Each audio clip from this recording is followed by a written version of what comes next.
And I had this friend, the Spanish friend, and we were talking about America one time. And he said, Chris, the best thing and the worst thing about your country is that you have no sense of the ridiculous. And I said, what do you mean by that? He's like, well, like Jimi Hendrix could only have been American. No Spanish guy would ever have thought like, well, fuck it, I'm left-handed. I'm going to string the guitar backwards, and then like, fuck it while I'm playing it and play with my tongue. Like, that's just not going to happen in Spain. And speaking about circling the drain, I don't know. I hope we're not just circling the drain to our own demise as a species. I'm hopeful that we aren't, but honestly, there's a lot of signs that could go either way.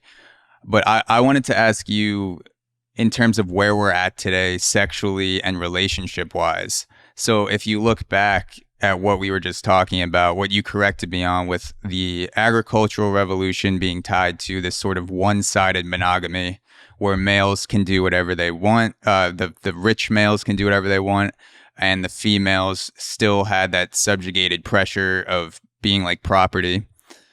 Then if you have the Industrial Revolution, it seems like that revolution was tied to more of women being able to flex some power, having some more money, men go off to war, women are kind of holding it down back home, and that came with some more sexual freedom for women. And if you look at today, people say that we are in the middle of a consciousness revolution with information, artificial intelligence, the metaverse, like all that shit. Where are we today in terms of our sexual relationships? Like if you want to call it monogamy 3.0, like the shit that we're currently doing with each other, where do you think we are today, and what's your outlook for the near future? Well, yeah, it depends what you mean by we, right? If you're talking about American society, I think that's a specific situation. Let's do America first. Yeah, well, I think America's spoken like a true American. Let's do America first. Yeah, we're number one after all. Yeah, no other country has ever done anything great. Yeah, I think the United States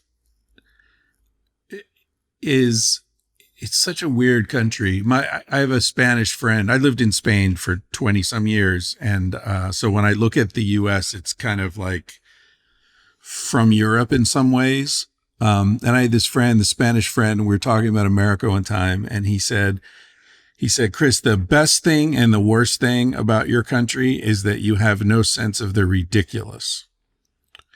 And I said, what do you mean by that? He's like, well, like Jimi Hendrix could only have been American. No Spanish guy would ever have thought like, well, fuck it, I'm left-handed. I'm going to string the guitar backwards, and then like, fuck it while I'm playing it and play with my tongue. Like, that's just not going to happen in Spain, right? But on the other hand, George Bush Jr. would never be president, or prime minister of Spain. Like we would just look at him and be like, that guy's a buffoon. Nobody's going to vote for him. So, yeah, there's this thing about America where the pendulum swings further. I think the pendulum swings in all cultures, but in America, it just seems to be like really swinging far. So, in the 70s, late 60s, early 70s, you had this real sense of sexual freedom, and people were having a lot of fun, and key parties and all that kind of stuff was going on. And then of course you had AIDS, and this pendulum swang the other way with the Reagan revolution and all this kind of Christian fundamentalism coming into political culture. And I feel like what's happening now is that a lot of the sexual repression is coming from the side that used to be supporting sexual freedom. So there's all this weird shit where like Aziz Ansari has a bad date and suddenly his career's over, or like there's all this shaming and shutting down.